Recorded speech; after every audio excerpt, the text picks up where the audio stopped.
우리 다 같이 일어나서 하나님의 말씀 같이 봉독하도록 하겠습니다. 시편 27편 1절에서 6절까지의 말씀입니다. 우리 서로를 향해서 예수님 때문에 행복하십시오 라고 인사하도록 합니다. 예수님 때문에 행복하시기 바랍니다. 예수님으로 말미암아 가장 행복한 인생 사시는 우리 성도님들 되시길 바라겠습니다. 여러분들만의 추억의 장소가 있으신가요? 어딘가요? 교회. 혹시 노래방은 아니시죠? 네. 나름 전부 다 자기만의 추억의 장소를 하나씩을 다 가지고 있습니다. 저도 그런 장소가 있어요.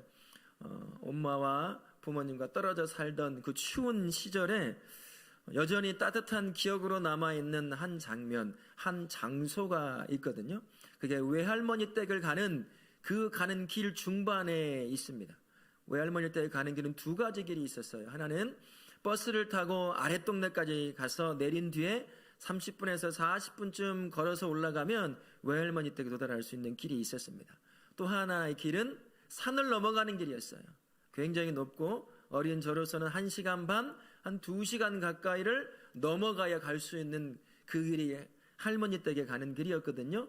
그 길, 산을 넘어가는 그 중반에 제가 가장 좋아하고 따뜻한 기억이 여전히 남아있는 그곳이 있습니다. 지금도 얼마든지 갈 수가 있어요. 그런데 큰 누님 말을 들어보니까 그 옆으로 길이 났다는 거예요. 도로가 났다는 겁니다. 그곳이 파괴됐을 것 같은 그러한 생각 때문에 옛날에 좋았던 행복했던 기억들이 사라질까 봐 두려워서 가지 못하고 있는 곳이 바로 그곳입니다. 그곳을 가면 굉장히 기분이 좋거든요. 산을 올라간다는 게 쉽지는 않잖아요. 근데 어린 저로서는 그 산을 타고 올라가는 그 길이 되게 재밌었거든요. 그래서 어렸을 때 초등학교 들어가기 전까지 할머니 댁에 맡겨져 살다가 이제 초등학교 들어오면서 이 전주에 동물원 저쪽 넘어가면 전북대 바로 앞에 초등학교가 있지요. 그전에는 국민학교였는데 덕진 국민학교였어요. 지금은 덕진 초등학교 지금도 있나요? 네. 그곳에 들어갈 때까지 거기 살다가 이제 옮겨오면서 해마다 여름 때만 되면 그 할머니 댁을 갔습니다. 친척 형과 동기들과 한 3명, 4명이 모여가지고 꼭 산을 넘어갔어요. 산 넘는 게 되게 재밌었거든요. 그리고 굉장히 기분 좋은 장소 한 곳이 있었기 때문이죠. 산봉우리와 산봉우리 사이에 이렇게 능선처럼 되어 있는데 그곳에 그 장소가 있어요. 그곳에 가면 밑에서 바라봐도 보일 정도의 큰 나무 한 그루가 있었습니다. 밑에서 보면 그 솜사탕 같이 보여요. 동그랗게 나무가 있어가지고 그 이름을 품종은 모르겠고 이름을 이렇게 지었어요. 둥근 나무라고. 그렇게 짓고 여름방학만 되면 대충 가방 싸가지고 올라가는 거죠. 근데 첫 길은 편합니다. 나무 그늘도 있고 조금만 한 4분의 1쯤 가면 산에서 내려오는 깨끗한 물이 있어요. 그 물을 한 모금 마시면 이제 더위도 가시고 굉장히 좋아요. 물론 지금 가서 먹으면 안 되겠죠. 지금 못 먹죠. 근데 그 당시에는 먹을 수 있었습니다. 그 당시라고 한다면 버스비가 20원인가 30원일 때였어요. 그리고 시골길을 가면 초등학생들은 공짜였습니다. 그런 때였어요. 그러니 물을 마실 수가 있는 때였죠. 이렇게 올라가요. 그러다 보면 4분의 1이 넘어서면 이제 옆을 타고 올라가기 때문에 나무가 별로 없어요. 떼약볕에 막 쬐면서 머리부터 발끝까지 땀으로 이제 흠뻑 젖기 시작하는 거예요. 그렇게 1시간 반을 올라갑니다. 그러면 제가 좋아하는 그 둥근 나무가 있는 그곳에 딱 도달해요. 그곳에 서면 채 5분을 못 서 있어요. 왜 그런지 아세요? 얼마나 시원한지 에어컨 바람을 아무리 세게 틀어놔도 그 정도 시원하지 않을 것 같아요. 5분쯤 지나면 추워져요. 머리부터 발끝까지 젖었던 땀이 순식간에 말라버리거든요. 그러면서 오는 게 뭐냐면 1시간 반 가까이 걸어 올라왔던 그 힘든 것이 싹 사라져버려요. 그리고 뭐가 떠오를까요? 이제 할머니 집만 가면 된다는 생각이 떠오르는 겁니다. 그 다음부터는 내리막길이거든요. 쉬지 않고 뛰어가는 거예요. 그렇게 많이 뛰어갔어도 한 번도 넘어진 적이 없어요. 그 내리막길, 산길 내리막길 잘못하면 넘어져요. 돌도 있고 나무 뿌리도 있기 때문에. 근데 한 번도 넘어져 본 기억이 없습니다. 그냥 무조건 뛰어내려가는 거죠. 나무를 딱 한 바퀴 돌고 내려가기도 하고, 그렇게 그 둥근 나무에 서면 정말 행복했어요. 정말 즐거웠습니다. 힘들었던 것이 싹 사라지고 시원함과 함께 지쳐있던 몸을 소생케 하는 그곳, 그리고 이제 곧 하나님이 아니라 할머니죠. 할머니를 만날 그 기대감에 그 모든 것이 그냥 즐거운 거예요. 그 장소, 그 특별한 장소가 있었습니다. 오늘 시편 27편이 이 특별한 장소에 관한 말씀이에요. 저에게는 둥근 나무가 특별한 장소였다고 한다면, 이 다윗이라고 하는 사람의 그 마음에도 그가 소망하던 특별한 장소 한 곳이 있었다는 거죠. 먼저 말씀을 보기에 27절 말씀의 배경을 살펴보면, 이 시편을 다윗이 언제 썼는지는 정확하지가 않아요. 그가 왕 위에 오르기 전에 썼는지, 왕 위에 오른 뒤에 썼는지는 정확하지 않습니다. 두 것으로 나눠져요. 어떤 주석학자는 다윗이 왕 위에 오르기 전에 쓴 시편이다 라고 이렇게 주장하는 분도 계셔요. 그리고 어떤 주석학자는 왕 위에 오른 이후부터 한참을 지난 후에 인생을 되돌아보면서 쓴 시편이 바로 이 시편이다 라고 이야기하는 그러한 주석학자도 있습니다. 어떤 시기에 쓰여졌건 이 시편은 다윗의 아픔이 그대로 묻어나 있는 겁니다.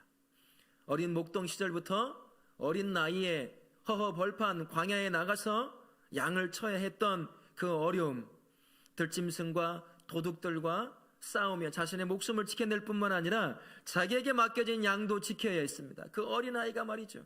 그 어려움과 아픔의 시기부터 시작을 해서 사무엘이 기름 부어 왕을 이미 삼은 그때부터 사울 왕의 끊임없는 죽음의 위협 앞에 놓여 있었잖아요. 기회만 되면 다윗을 죽이려고 했습니다. 심지어 결혼을 해서 그의 딸을 주어 장인이 된 그때조차도 다윗을 죽이려고 했어요. 이곳저곳 10여 곳 이상을 도망다니던 삶이었습니다. 심지어 블레셋 땅에 가서 어떤 일까지 겪어야 됐죠? 미친 짓을 해야 됐어요. 침을 수염에 질질 흘리며 정신 나간 사람처럼 행동을 해야 하는 자기 목숨을 부지하기 위해 그렇게 험난한 인생을 살던 삶이 다윗이 살아왔던 삶이라고 할 수 있습니다. 어느 시기에 쓰여졌건 상관없이 오늘 27편이라고 하는 이 시편의 말씀은 다윗이 겪었던 모든 고난이 그대로 묻어나 있는, 그 가운데 하나님이 그 인생을 향하여 어떻게 다가오셨는지를 짧지만 고백한 시가 바로 오늘 27편의 시편이라고 할 수가 있습니다. 그의 인생은 수많은 위협과 수많은 공격과 목숨의 위협 앞에 놓여 있던 삶임과 동시에요, 영적인 전투가 끊임없이 일어나는 때였습니다. 목동 시절에는 어땠을까요? 그 두려운 상황에 도망칠 것인가, 보이지 않지만 함께 하시는 하나님을 믿고 이 상황을 지켜낼 것인가, 그 수많은 결정에 영적 전투에 놓여 있던 사람이 바로 다윗입니다.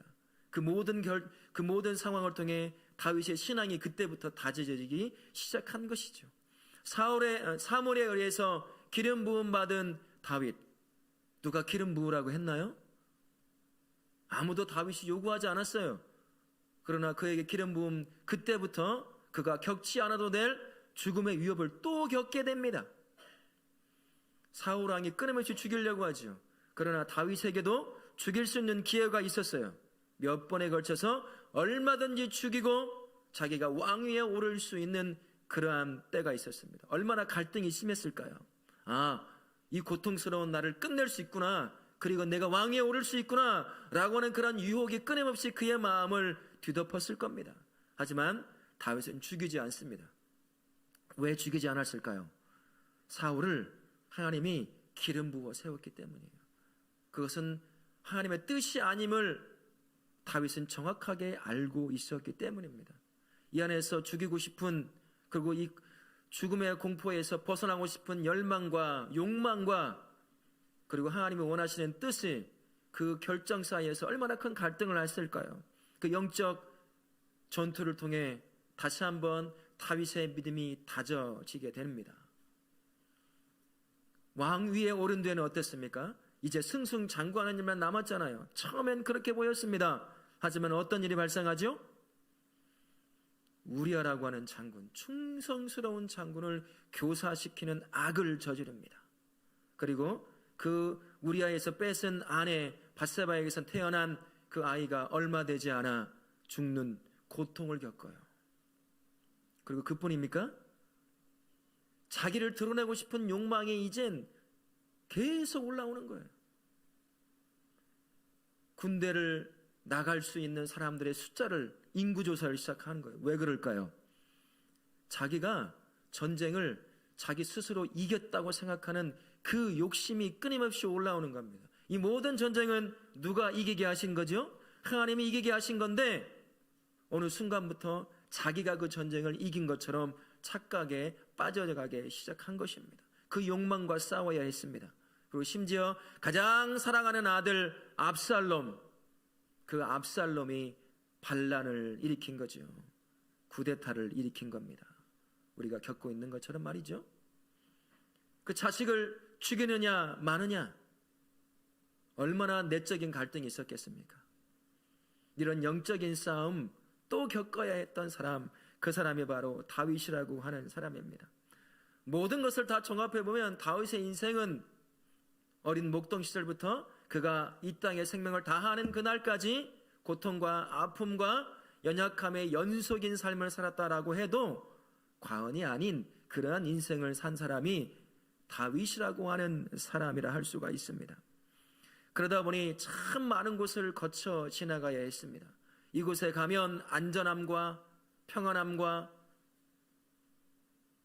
안위를 찾을 수 있겠지 라고 이곳을 옮겨보고 저곳을 옮겨보고 했을 것입니다. 하지만 다윗에게는 그 어떠한 곳에서도 안식과 평안을 얻을 수 있는 곳이 한 곳도 없었습니다. 다윗은 그 어느 곳에서도 그가 누리고 싶어하던 평안과 안식은 누릴 수가 없었던 거예요. 그런데 오늘 27편에 보니까 다윗이 진정한 안식과 평안을 누릴 수 있는 곳이 있음을 그가 발견하고 노래하는 것을 찾아볼 수가 있습니다. 1절부터 3절까지를 보면요, 그의 인생을 아주 짤막하게 요약한 것입니다. 그의 인생을 끊임없이 쳐들어왔던, 죽이고 위협했던 수많은 무리들을 향하여 자신과 함께했던 하나님이 뭐라고 어떻게 하셨다고 말씀합니까? 그 하나님 때문에 두려워하지 않았다고 이야기를 해요. 자신의 생명을 노리는 수많은 그 위협 앞에 자신의 생명을 지키신 그 하나님 때문에 그 생명을 위협하는 그 위협 앞에도 나는 무서워하지 않았다, 그렇게 고백하고 있는 거죠.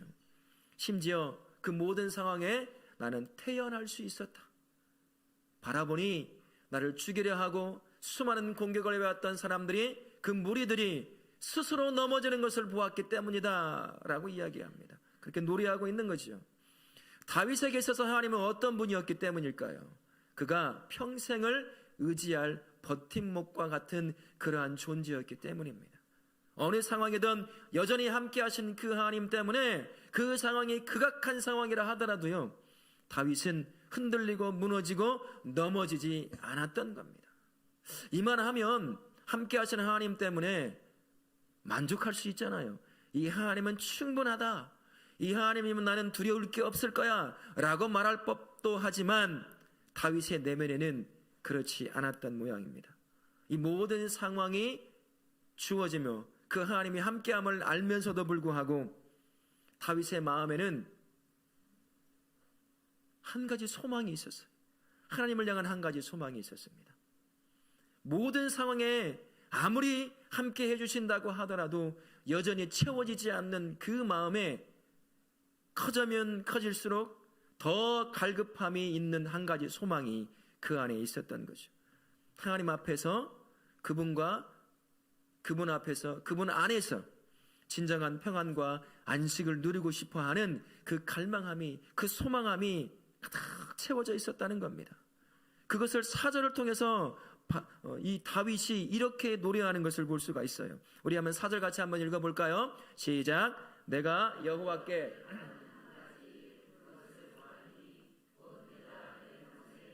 여호와의 집에 살면서 여호와의 아름다움을 바라보며 그의 성전에서 사모하는 그것이라.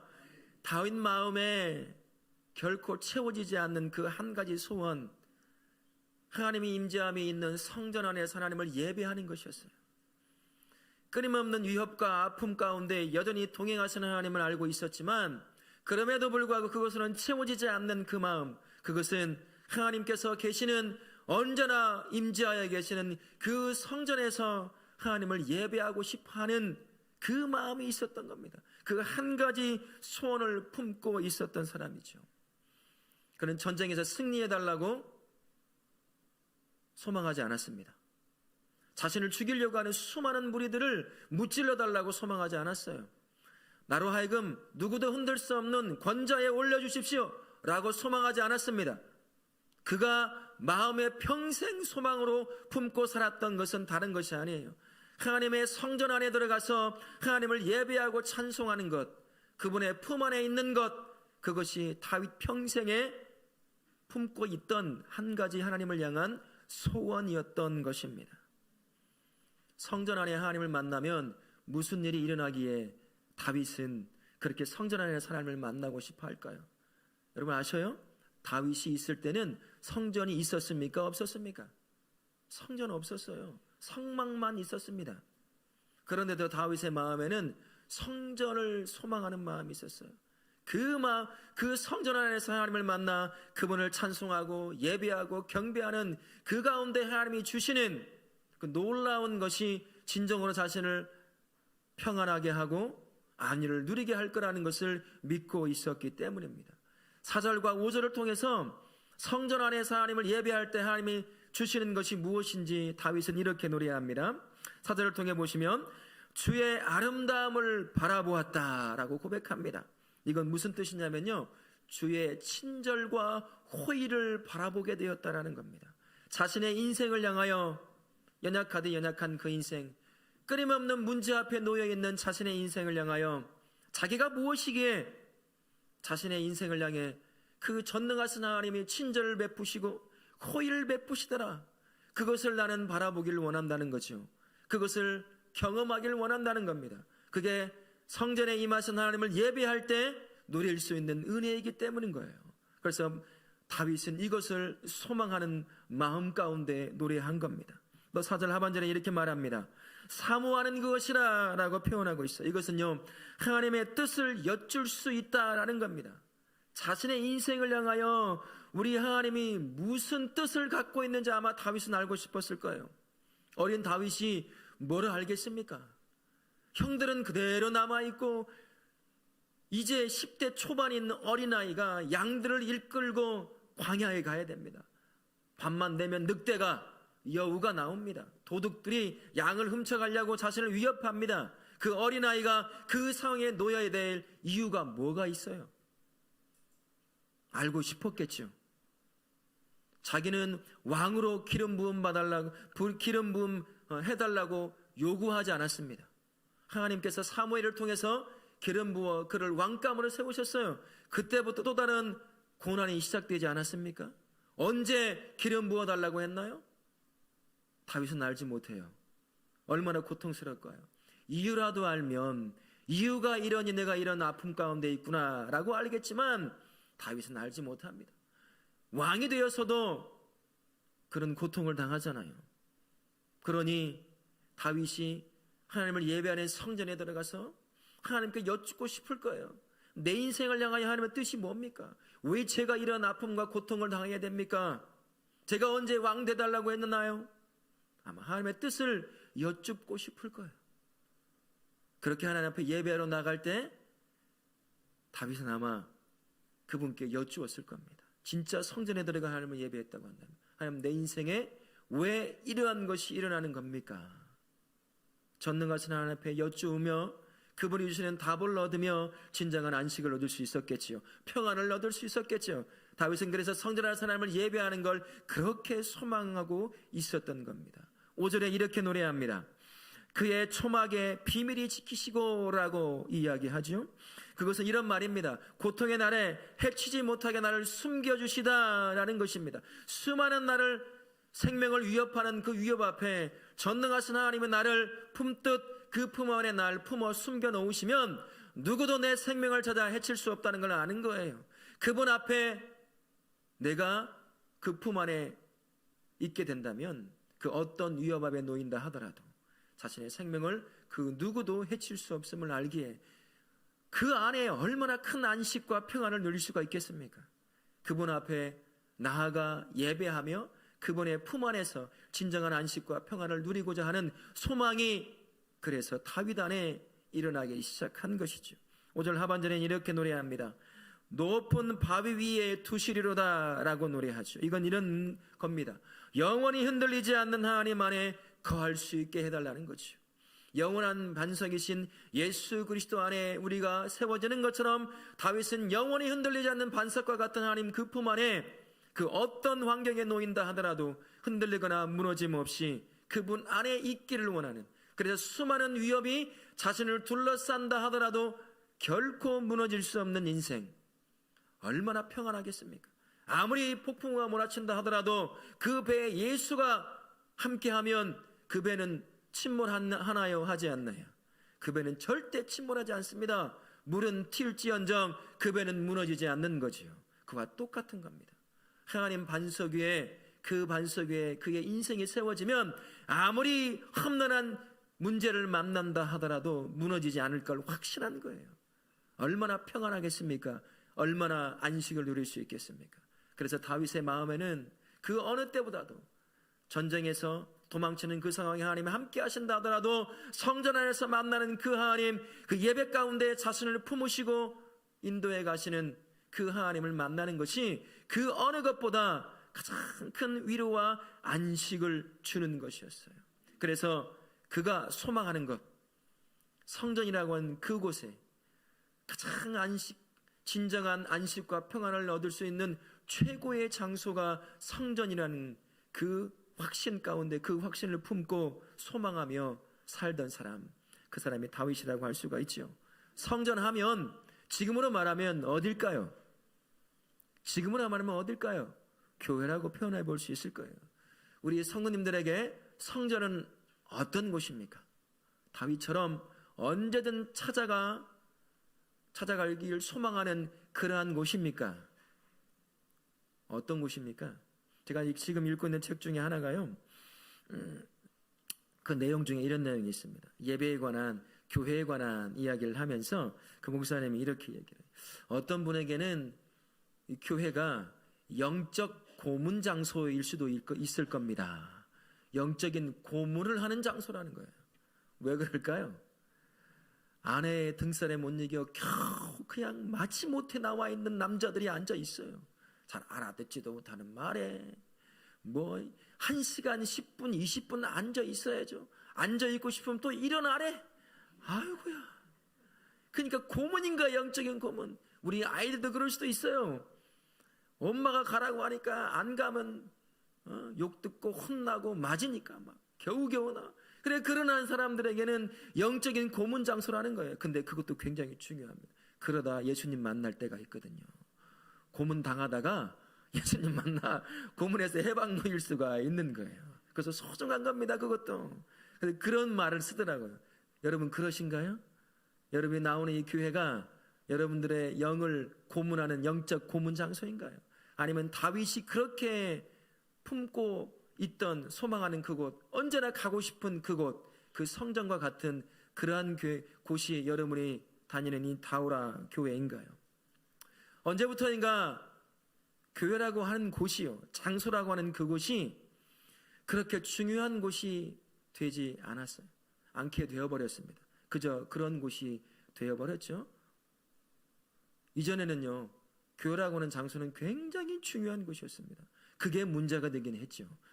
교회 장소가 너무나 중요하다 보니 삶도 망가지고 가정도 망가지고 막 이런 일이 발생해서 문제였지, 교회 장소라고 하는 것이 우리 삶에, 성도의 삶에 굉장히 중요한 위치를 차지할 때가 있었습니다. 하지만 지금은요, 그렇지 않아요. 여러분도 어떻습니까? 여러분의 마음에 다윗과 같은 그런 성전을 소망하는 그런 마음이 이 교회를 향해 가지고 있습니까? 말씀 안 해도 저는 알아요. 그렇지 않다는 걸. 코로나를 겪으면서 이런 일이 더 가속화됐습니다. 영상 예배를 드릴 수 있다 보니까 가지 않아도 예배를 얼마든지 드릴 수 있어요. 그러다 보면서 느끼는 게 있거든요. 그전에는 예배 빠지면 죽는 줄 알았어요. 벌 받는 줄 알았단 말이에요. 이 예배라고 하는 이 공간에 오지 않는 것을. 근데 영상 예배를 드려보니 문제가 발생하던가요? 누가 죽던가요? 집이 망하던가요?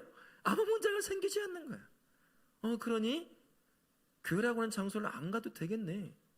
얼마든지 크건 작건 문제가 생기면 이곳에서 영상을 보면서 예배 드릴 수 있겠네. 이런 마음이 들기 시작하면서 교회라고 하는 장소에 대한 그 애틋함이 사라져 버렸어요.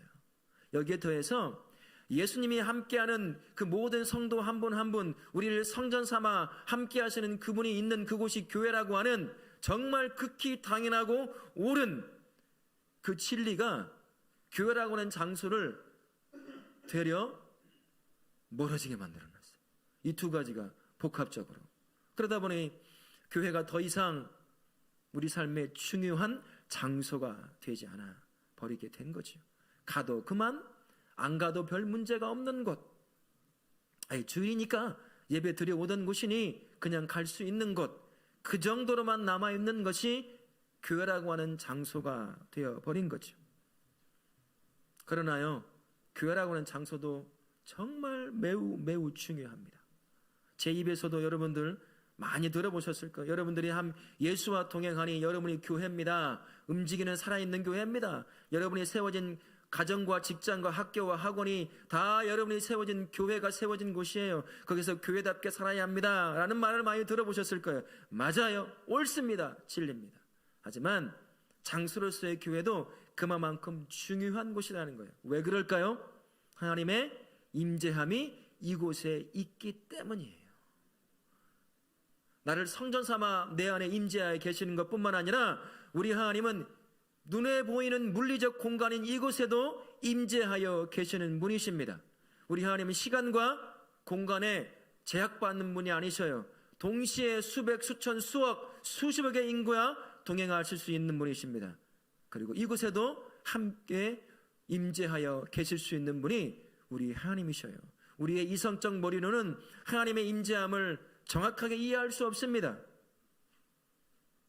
그러나 변하지 않는 건 우리 하나님이 이곳에, 이 장소라고 하는 곳에 임재하여 계신다는 거예요. 그래서 교회라고 하는 장소도 매우 중요한 것이다 라고 이야기하는 겁니다. 여러분의 삶에 교회라는 장소가 얼마나 중요한가요? 다윗과 같이 소망할 만한 그러한 곳인가요? 이곳에서 하나님을 예배하고 기도하고 찬송하고 섬기고자 하는 소망을 가지고 여러분 교회라고 하는 곳에 나오고 계십니까? 아니면 그저 습관처럼 그 습관을 쫓아 예배의 시간에 맞춰 오는 것으로 다 끝나고 마십니까? 사랑하는 성도님, 저도 그렇고요. 모두가 이 교회라고 하는 이 장소를, 이 공간을 사모하실 수 있기를 바랍니다. 소망하실 수 있기를 바랍니다. 이곳에 우리 하나님이 임재하여 계십니다. 이곳에 여러분의 삶을 가지고 나아오면 우리 하나님이 만나주셔요. 함께 했던 그 하나님이 이 공간에 들어와도 똑같이 만나주신다는 겁니다. 이곳에 임재하여 계시기 때문이라는 거예요. 우리 하나님은 우리 연약함을 참 잘 아십니다. 우리는 몸을 입고 있어요. 몸을 입고 있다는 말이 어떤 의미일까요? 우리는 감각을 가지고 있는 존재라는 겁니다. 봐야 돼요. 들어야 됩니다.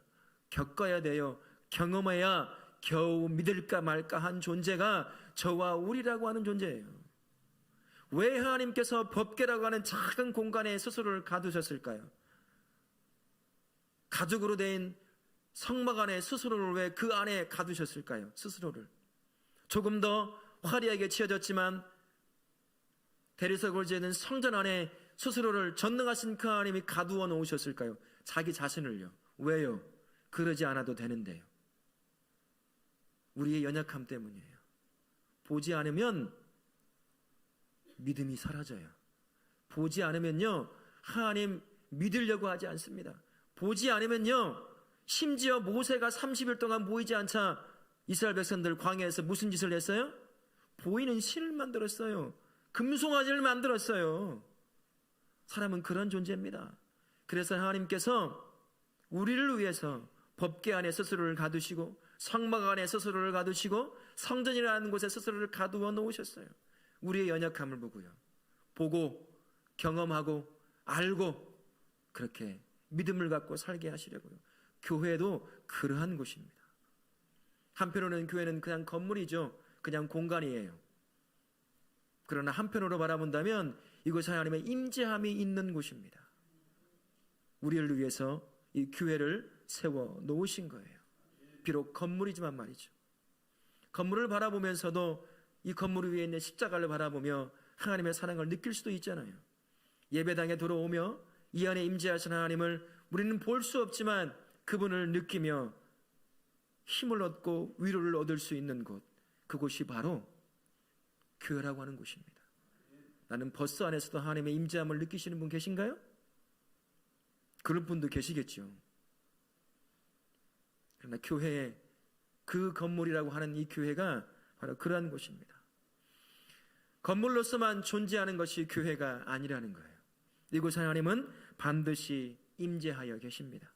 그러니 우리 모든 성도님들, 교회를 다윗이 가지고 있던 그 소망함을 가지고 여러분의 안에 품고 이곳에 나오실 수 있기를 바랍니다. 저와 우리 성도님들이 소망의 다오라 교회는 어떤 교회일까요? 저는 이런 모습을 기대하고 소망해 봅니다. 하나님의 임재가 언제나 풍성이 넘치는 교회예요. 여러분 제 입에서 이런 말 들어보셨죠? 누군가 문을 열고 다 이 안에 들어오면 하나님이 보이지도 않아, 들려오지도 않아.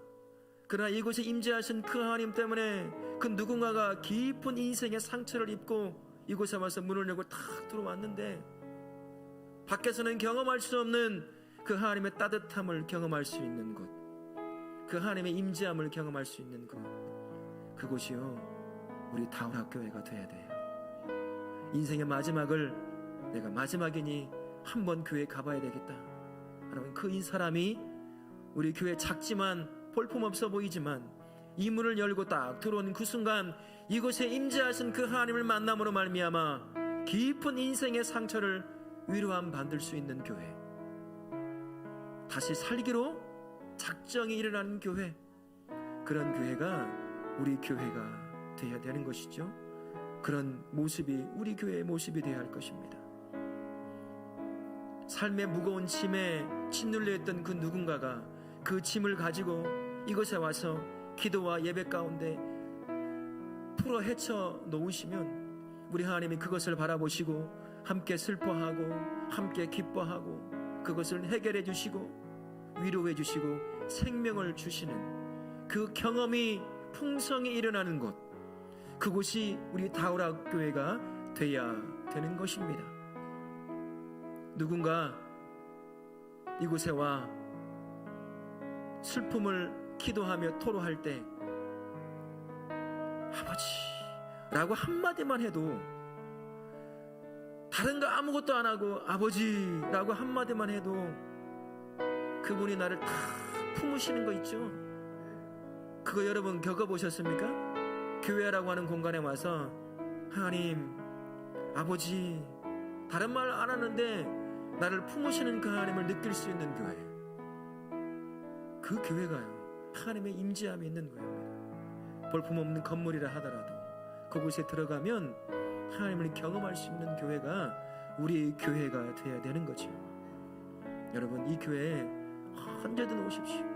기도하러 오시고요, 예배하러 오시고 찬송하러 오시고 함께 교제하러 오시고, 그래서 여러분의 하나님을 만난 경험들이 이 공간 안에 가득가득 채워져서 누군가 하나님을 만나야 할 자가 이곳에 와서 문을 열고 들어오면 그 우리가 만났던 그 하나님이 그 인생을 만나주시는 그 역사가 일어나는 교회, 그 교회가 우리 다오라 교회가 되어야 될 줄로 믿습니다. 아멘.